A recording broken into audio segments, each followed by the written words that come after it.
Yang terhormat Staf Ahli Menteri Bidang Hukum dan Reformasi Birokrasi, Bapak R. Hari Pramudio, SHMM, yang sama-sama kita hormati, teristimewa pada malam hari ini hadir tengah-tengah kita, Bapak Wakil Gubernur Provinsi Daerah Istimewa Yogyakarta, Bapak Sri Paduka Baku Alam 10, yang terhormat PLT Kepala Kejaksaan Tinggi Daerah Istimewa Yogyakarta, Ibu Dr. Tanti Amanurung SHMH, yang terhormat yang mewakili Kepala Kepolisian Daerah Istimewa Yogyakarta, Bapak AKBP Roberto GM Pasaribu SIK MSI,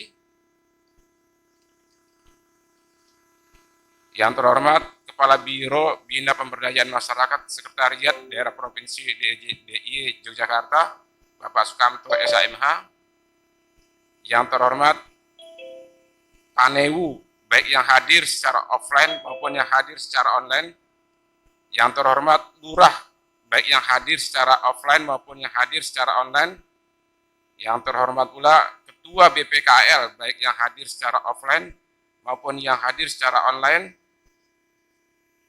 yang terhormat para pejabat di lingkungan Kementerian Desa, Pembangunan Daerah Tertinggal dan Transmigrasi, yang terhormat perwakilan pendamping desa, baik yang hadir secara offline maupun yang hadir secara online, yang terhormat para narasumber, undangan, dan hadirin kegiatan sosialisasi prioritas penggunaan dana desa tahun 2022 yang berbahagia.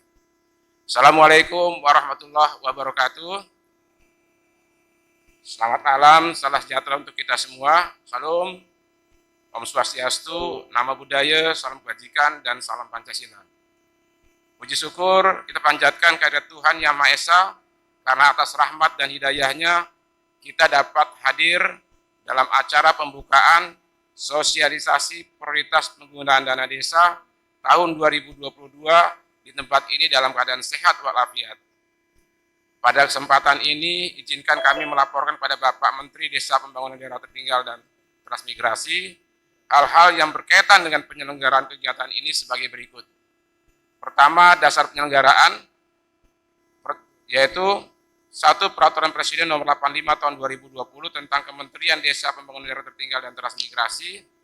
2. Peraturan Menteri Desa Pembangunan Daerah Tertinggal dan Transmigrasi Nomor 15 Tahun 2020 tentang organisasi dan tata kerja Kementerian Desa Pembangunan Daerah Tertinggal dan Transmigrasi. 3. Peraturan Menteri Desa Pembangunan Daerah Tertinggal dan Transmigrasi Nomor 7 Tahun 2021 tentang prioritas penggunaan dana desa tahun 2022. 2. Romawi, tempat dan waktu penyelenggaraan. Hari Selasa sampai dengan Kamis, tanggal 9 November sampai dengan 11 November tahun 2021, tempat Hotel Melia Purosani DI Yogyakarta. 3. Romawi, tujuan. Tujuan diselenggarakan kegiatan ini adalah 1. Mensosialisasikan Peraturan Menteri Desa Pembangunan Daerah Tertinggal dan Transmigrasi Nomor 7 Tahun 2021 tentang prioritas penggunaan dana desa tahun 2022. 2. Meningkatkan pemahaman para pemangku tugas dalam melaksanakan Peraturan Menteri Desa Pembangunan Daerah Tertinggal dan Transmigrasi Nomor 7 Tahun 2021 tentang prioritas penggunaan dana desa tahun 2022. 4. Romawi, narasumber. Dalam pelaksanaan ini, materi dan narasumber yang akan disampaikan adalah sebagai berikut. Pertama, narasumber adalah Pak Sukamto, SH, Magister Hukum, selaku Kepala Biro Bina Pemberdayaan Masyarakat Sekretariat Daerah Istimewa Yogyakarta dengan materi implementasi penggunaan prioritas dana desa di Provinsi DIY Yogyakarta. 2. Narasumber Bito Wikantosa, SSM Hum, Staf Ahli Menteri Bidang Pembangunan dan Kemasyarakatan dengan materi mekanisme pembangunan dan pemberdayaan masyarakat desa. 3. Narasumber Dr. Andes Haji Lutfi Latif MSI, Direktur Fasilitasi Pemanfaatan Dana Desa dengan materi sosialisasi Peraturan Menteri Desa Pembangunan Daerah Tertinggal dan Transmigrasi Nomor 7 Tahun 2021 tentang prioritas penggunaan dana desa tahun 2022. 4. Narasumber Hasrul Ediar, SOS MAP, Eksekutor 5, dengan materi pengawasan dana desa. 5. Narasumber Insinyur Epi Lugiarti MP, PLT Direktur Pembangunan Sosial Budaya dan Lingkungan Desa dan Pedesaan dengan materi dana desa untuk pencapaian SDGs Desa, 6 narasumber Atmari, staf khusus Menteri Desa Pembangunan Daerah Tertinggal dan Transmigrasi dengan materi penguatan peran pendamping dalam pembangunan dan pemberdayaan masyarakat desa. 7 narasumber Nasrun Anahar, staf khusus Menteri Desa Pembangunan Daerah Tertinggal dan Transmigrasi dengan materi penguatan peran pendamping desa dalam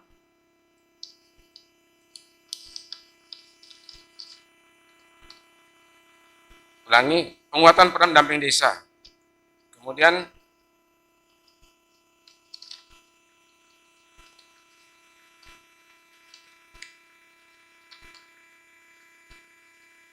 demikian Pak Menteri dan hadirin sekalian yang dapat kami laporkan, dan selanjutnya mohon berkenan Bapak Menteri Desa Pembangunan Daerah Tertinggal dan Transmigrasi memberikan sambutan sekaligus membuka resmi acara sosialisasi prioritas penggunaan dana desa tahun 2022.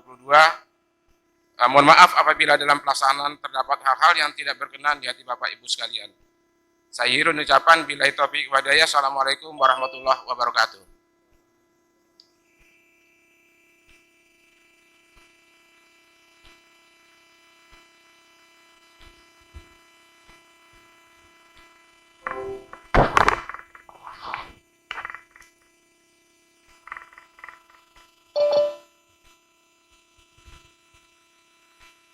Segenap hadirin yang kami hormati, selanjutnya akan kita ikuti bersama sambutan Gubernur Daerah Istimewa Yogyakarta yang akan disampaikan oleh Wakil Gubernur Daerah Istimewa Yogyakarta, Sri Paduka Pakualam ke-10.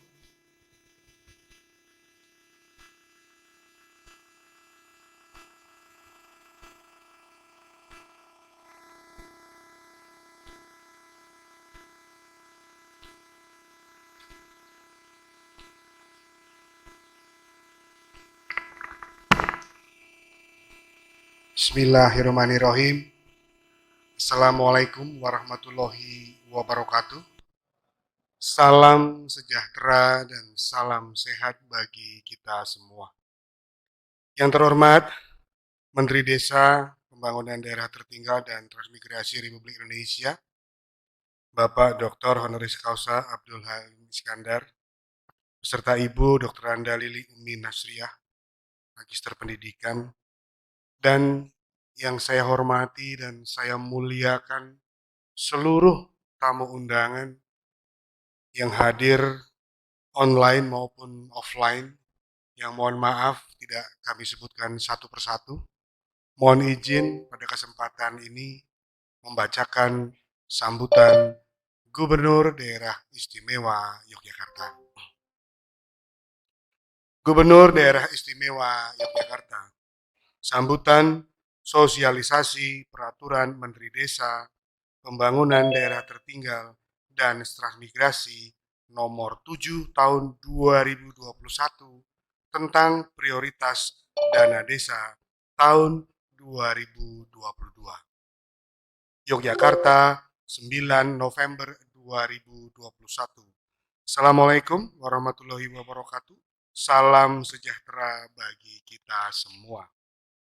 Pertama-tama, marilah kita panjatkan puji syukur kehadirat Tuhan Yang Maha Kuasa, karena atas segala limpahan rahmat dan karunia-Nya, maka pada hari ini kita masih diberi kesempatan untuk hadir pada acara sosialisasi peraturan Menteri Desa, Pembangunan Daerah Tertinggal, dan Transmigrasi nomor 7 tahun 2021 dalam keadaan sehat walafiat. Hadirin sekalian yang saya hormati, penetapan Undang-Undang Nomor 6 Tahun 2014 tentang Desa menandai era baru yang meneguhkan eksistensi desa dalam sistem pemerintahan Negara Kesatuan Republik Indonesia. Pengaturan desa dalam undang-undang ini merupakan upaya untuk melindungi dan memberdayakan desa agar semakin kuat, maju, mandiri, dan sejahtera. Untuk mencapai hal tersebut, beberapa hak dan wewenang diberikan kepada desa. Salah satunya adalah sumber pendanaan baru bagi desa dari APBN. Sesuai ketentuan pasal 72 Undang-Undang Desa, pendapatan desa yang bersumber dari alokasi APBN atau dana desa bersumber dari belanja pusat dengan mengefektifkan program yang berbasis desa secara merata dan berkeadilan. Sumber pendanaan desa sebagai konsekuensi atas implementasi undang-undang desa ini tentu sangat penting, artinya sebagai salah satu upaya untuk mengkoreksi sistem pengelolaan ekonomi yang selama ini terlalu bertumpu pada pertumbuhan ekonomi yang tinggi tetapi kurang memperhatikan kualitas dari pertumbuhan itu sendiri. Dana desa dapat menjadi salah satu solusi pemberantasan kemiskinan yang memang secara proporsi lebih besar berada di pedesaan dan dengan menekan kesenjangan pendapatan antara kota dan desa serta mengkoreksi arah pembangunan yang selama ini bias urbanisasi. Melalui forum ini diharapkan pertanggungjawaban serta transparansi pemerintah desa dalam mengelola keuangan desa dapat sesuai dengan amanah yang diberikan kepadanya. Pengelolaan harus bertanggung jawab, yang berarti mengelola keuangan dengan baik, jujur, tidak melakukan penyelewengan. Transparansi berarti pemerintah desa mengelola keuangan secara terbuka, sebab keuangan itu adalah milik rakyat atau barang publik yang harus diketahui oleh masyarakat. Mohon maaf.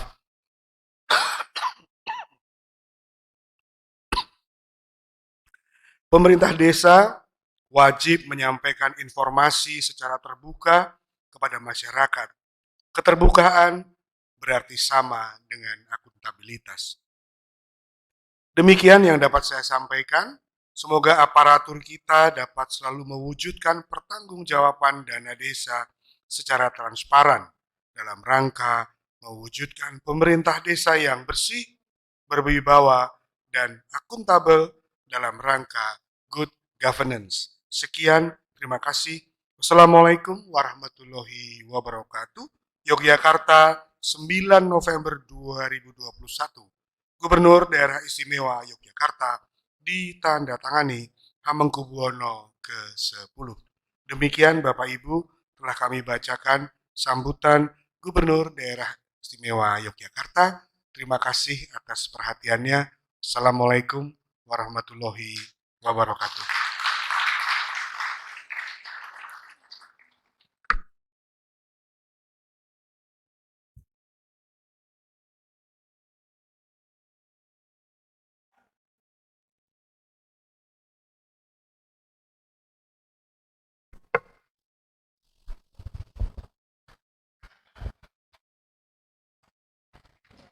Bapak Ibu segenap tamu undangan yang kami hormati, selanjutnya akan kita simak bersama sambutan Menteri Desa Pembangunan Daerah Tertinggal dan Transmigrasi Republik Indonesia, dan pada saatnya nanti berkenan untuk sekaligus membuka acara pada kesempatan hari ini kepada Dr. Honoris Causa Dr. Andes Abdul Halim Iskandar MPD, disilakan.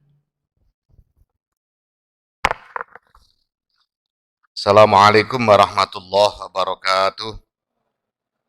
Selamat malam dan salam sejahtera untuk kita semua. Salam, Om Swastiastu, salam kebajikan. Yang kita hormati dan kita banggakan bersama Sri Paduka Paku Alam 10, Wakil Gubernur Daerah Istimewa Yogyakarta, Matur Nuwun rawuhipun Sri Paku Alam, yang juga didampingi oleh PLT Kajati DIY. Terima kasih Bu Kajati. Pak Sekjen, jajaran Forkompinda Provinsi DIY, staf khusus menteri, para pejabat pimpinan tinggi media, para pejabat administrator, pejabat pengawas, fungsional, dan para staf di lingkungan Kementerian Desa, Pembangunan Daerah Tertinggal dan Transmigrasi, perwakilan OPD provinsi dan kabupaten kota, para camat, para lurah, DPD, dan tentu para pendamping desa yang saya banggakan. Alhamdulillah pada malam hari ini kita bisa melakukan pertemuan dalam rangka sosialisasi peraturan Menteri Desa terkait dengan prioritas penggunaan dana desa tahun 2022. Yang ini merupakan kegiatan tahunan karena memang amanat konstitusinya setiap tahun Menteri harus mengeluarkan peraturan Menteri untuk prioritas penggunaan dana desa tahun berikutnya.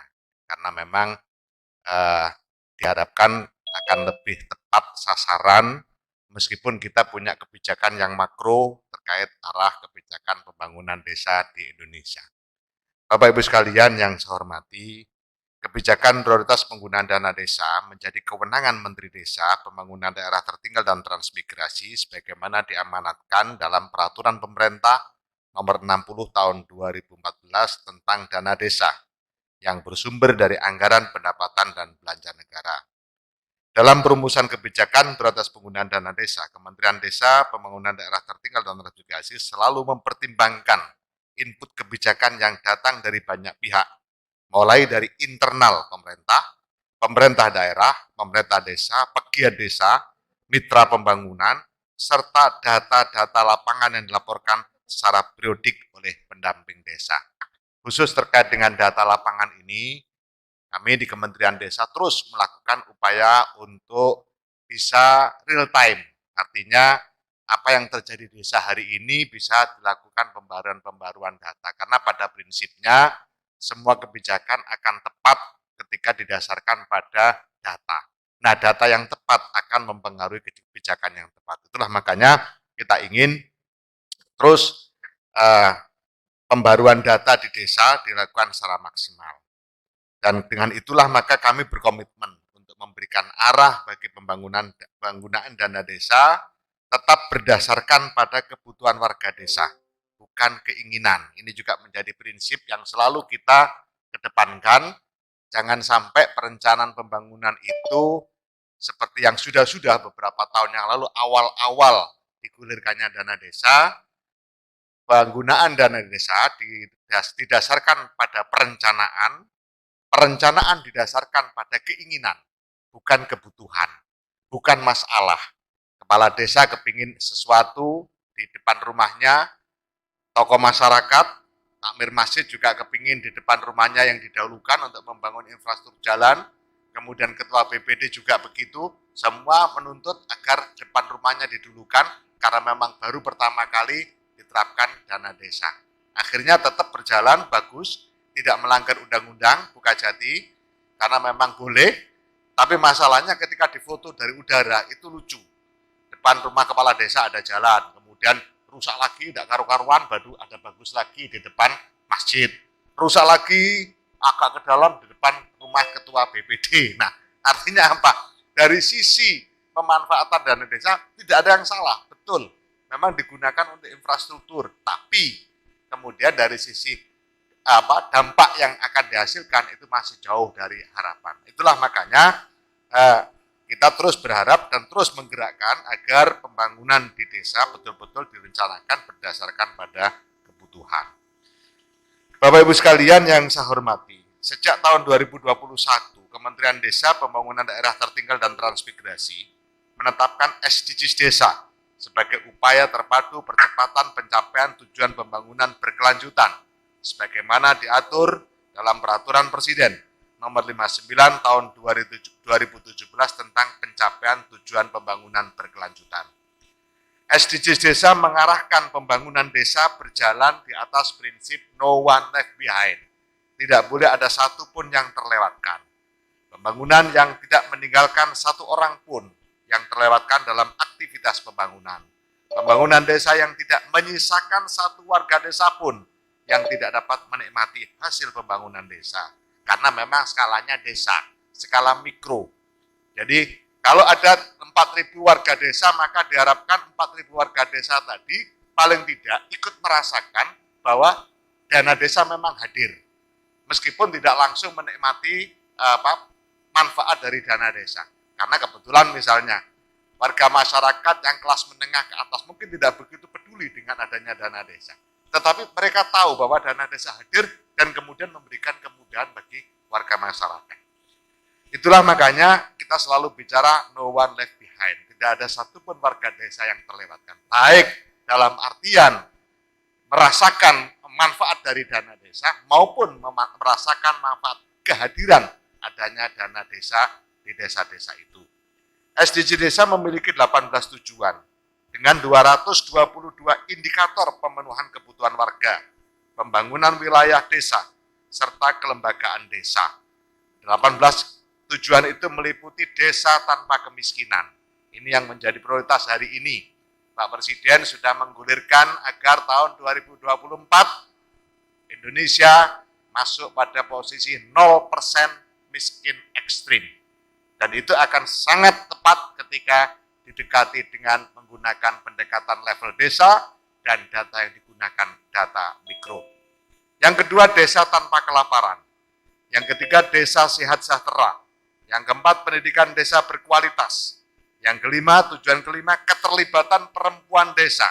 Ini juga menjadi perhatian kita, supaya afirmasi terhadap perempuan yang memberikan kontribusi sangat besar bagi pembangunan betul-betul mendapatkan porsinya. Misalnya, kita akan memberikan arah agar regulasi terkait dengan keberadaan BPD. Diusahakan BPD 30% anggota BPD adalah perempuan. Perangkat desa, seyogianya nanti tentu diharapkan akan ada regulasi agar 30% perangkat desa dari perempuan. Meskipun itu nanti kewenangannya Kementerian Dalam Negeri, tetapi kita terus melakukan sounding ke Kementerian Dalam Negeri agar keterlibatan perempuan desa terus ditingkatkan. Desa layak air bersih dan sanitasi, ini juga masih menjadi permasalahan serius di daerah-daerah, utamanya tentu di luar Jawa. Desa berenergi bersih dan terbarukan, pertumbuhan ekonomi desa merata, infrastruktur dan inovasi desa sesuai kebutuhan, desa tanpa kesenjangan, kawasan pemukiman desa aman dan nyaman, konsumsi dan produksi desa sadar lingkungan, desa tanggap perubahan iklim, desa peduli lingkungan laut, desa peduli lingkungan darat, desa berkeadilan, kemitraan untuk pembangunan desa, dan yang ke-18, Pak Wagub, SDGs Desa, Kementerian Desa berimprovisasi.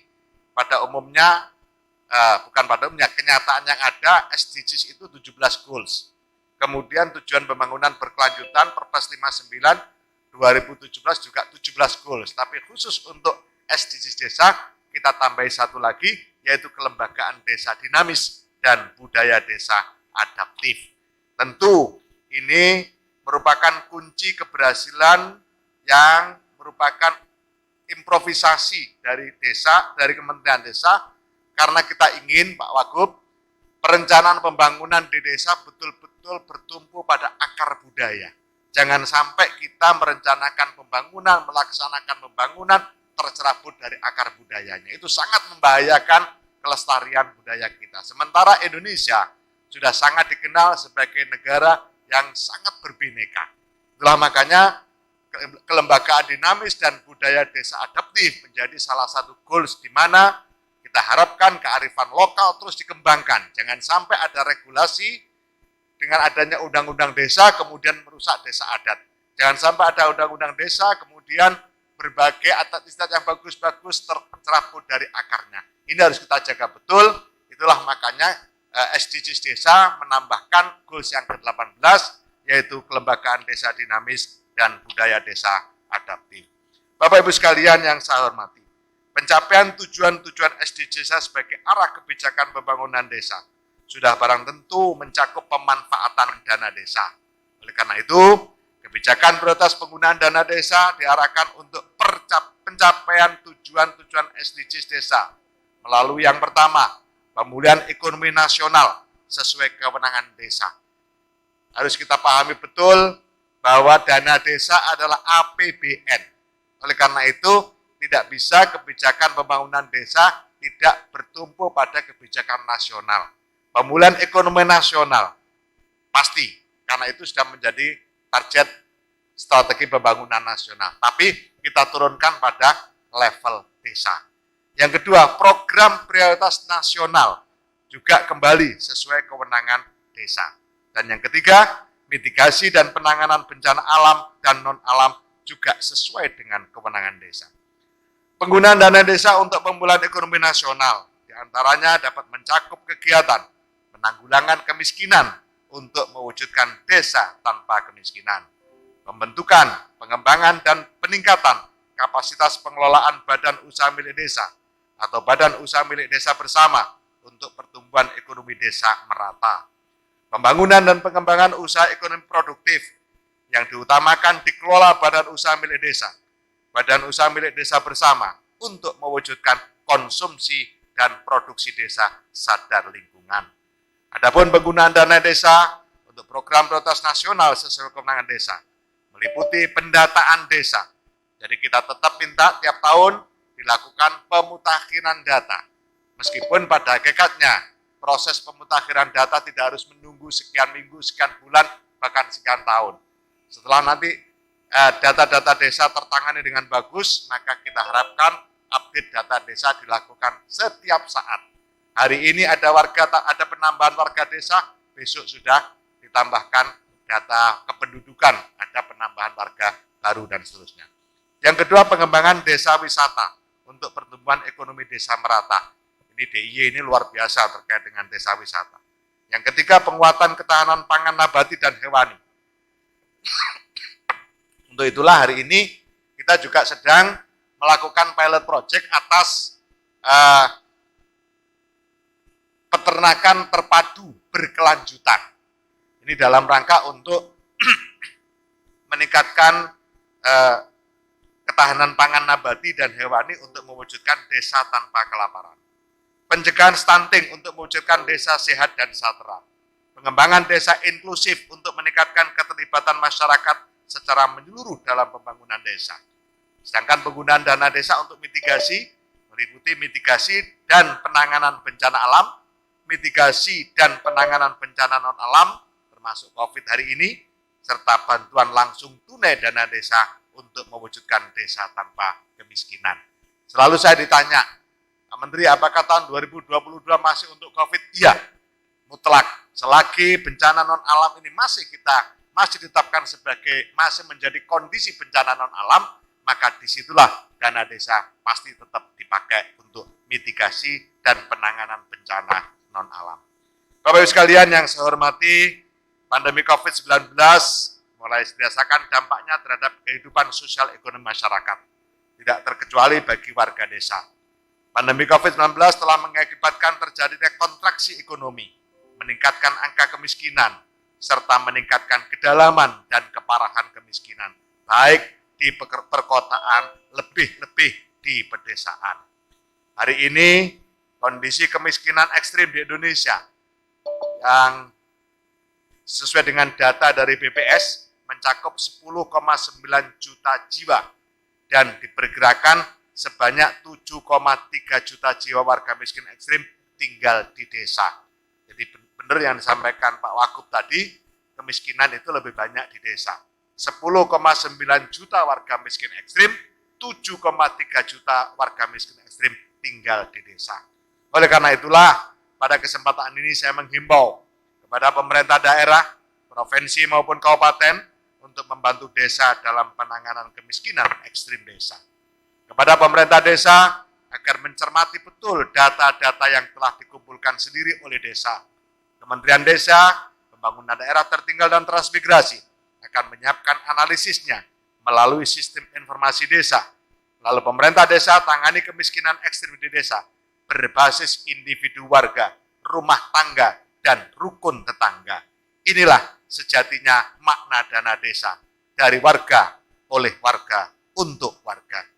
Kepada para pendamping desa, agar memastikan bahwa warga miskin ekstrim di desa-desa, dampingannya telah tercover dan tertangani dalam aktivitas pembangunan, baik dari dana desa, APBD Kabupaten Kota, APBD Provinsi, maupun APBN. Kerja ini tidaklah ringan, tapi itulah kewajiban kita. Tanggung jawab terbesar penanganan kemiskinan ekstrim di desa ada di pundak kita.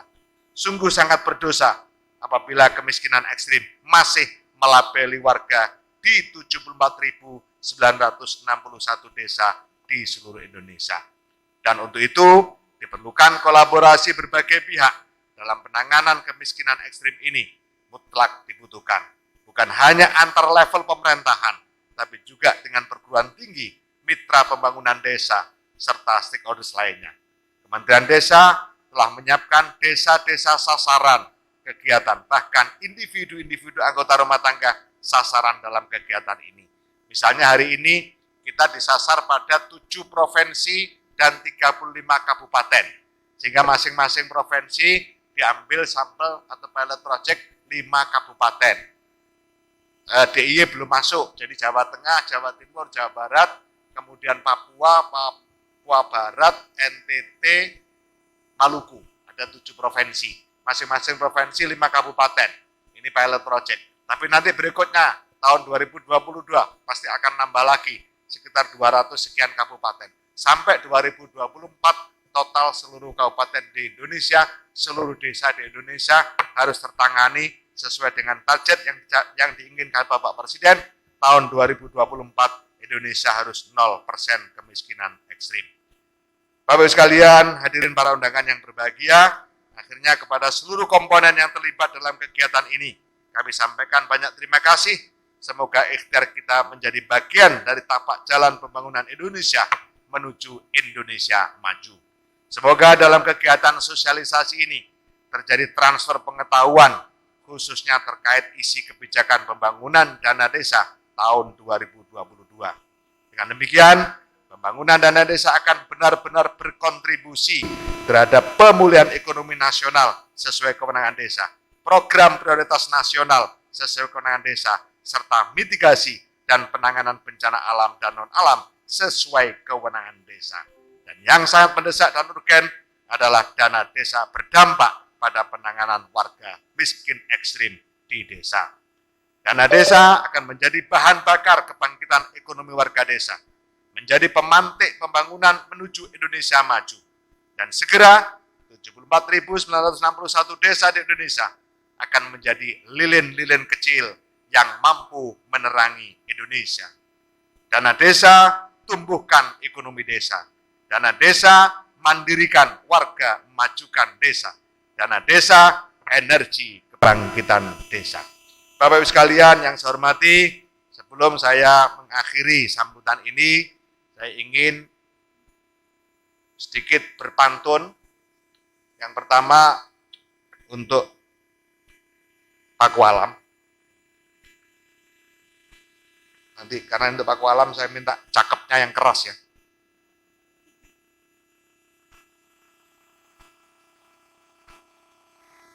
Beli mahkota berhias batu alam jumlahnya 10.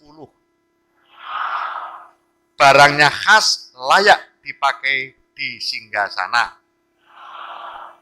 Wagub Yogyakarta namanya Sri Paduka Paku Alam 10. Orangnya tegas, pandai dan bijaksana.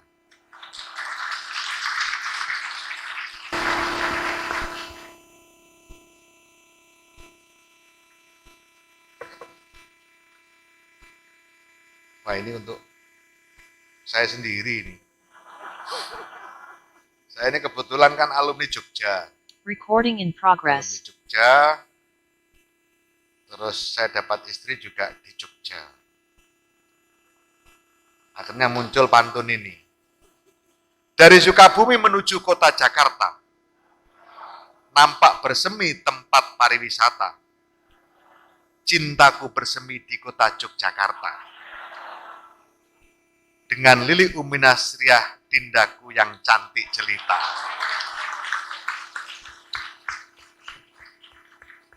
Bapak sekalian yang saya hormati, dengan mengucap Bismillahirrahmanirrahim, kegiatan sosialisasi kebijakan prioritas penggunaan dana desa tahun 2022 dengan ini saya nyatakan resmi dimulai. Assalamualaikum warahmatullahi wabarakatuh. Berkenan Bapak Menteri untuk tetap berada di depan, acara akan dilanjutkan dengan pemukulan gong sebagai tanda dibukanya acara.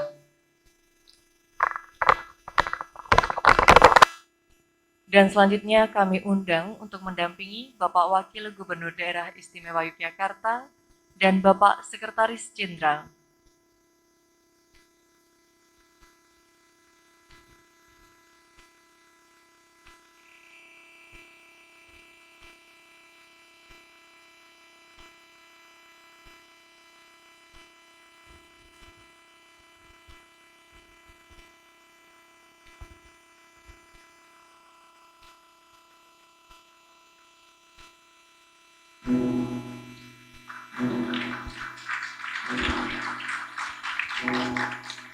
Dengan demikian, sosialisasi Peraturan Menteri Desa Pembangunan Daerah Tertinggal dan Transmigrasi telah resmi dibuka. Kami mohon berkenan untuk tetap berada di tempat. Acara akan dilanjutkan dengan tukar-menukar cindera mata.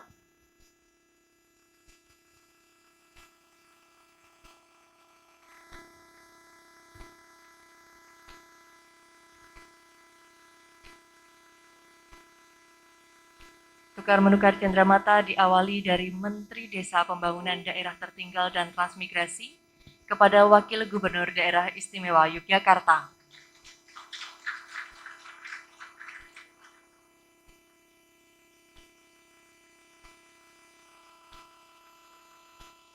Dan selanjutnya cenderamata dari Wakil Gubernur Daerah Istimewa Yogyakarta kepada Menteri Desa Pembangunan Daerah Tertinggal dan Transmigrasi. Berkenan untuk tetap berada di tempat, acara akan dilanjutkan dengan sesi foto bersama. Kami undang untuk mendampingi Ibu Menteri Ibu Dr. Anda Lili Umi Nasriah MPD, Ibu PLT Kepala Kejaksaan Tinggi Daerah Istimewa Yogyakarta, Bapak Sekretaris Jenderal, Staf Ahli Menteri dan Kepala Biro Hukum, Kementerian Desa Pembangunan Daerah Tertinggal dan Transmigrasi.